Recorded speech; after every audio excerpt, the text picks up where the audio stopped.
Okay cameramen sir ready, బాబు ready, start camera. ఇది మన shop guys. అవునా? చూడండి మన మిషనరీ.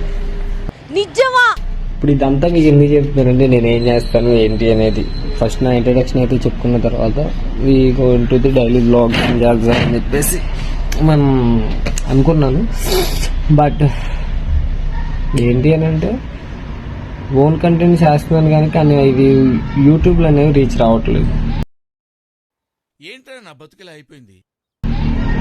అందుకని సొంతంగా వీడియోస్ చేసి పెడదామా లేకపోతే డైలీ బ్లాగ్ చేసి పెడదామా, అంటే కుదిరిన టైం బట్టి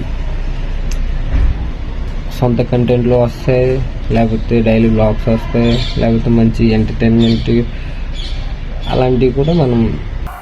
మావాడు నిన్ను హాలీవుడ్ హీరోలా ఉన్నావంటే ఎగ్జాజరేషన్ అనుకున్నాను, ఎగ్జాక్ట్గా ఉన్నా ఉంది. కానీ ఏంటంటే మనకి కరెక్ట్గా సూట్ అయ్యే పార్ట్నర్ అయితే ప్రెసెంట్ ఎవరు లేరు. ఓన్గా వీడియోస్ చేసుకుంటున్నాను, ఓన్గానే చేద్దామని చెప్పేసి అనుకుంటున్నాను. తొక్కేశారమ్మా లోకల్ పాలిటిక్స్, టాలెంట్ అంతా తొక్కేశారమ్మా. ఒకరోజు మా షాప్ మొత్తం క్లియర్గా మీకు అట్లా ఏం చేస్తాం ఏంటి అనేది నేను కన్ఫామ్గా అంతా ఎక్స్ప్లెయిన్ చేస్తాను. బట్ ఏంటంటే మీ సపోర్ట్ అనేది కావాలి.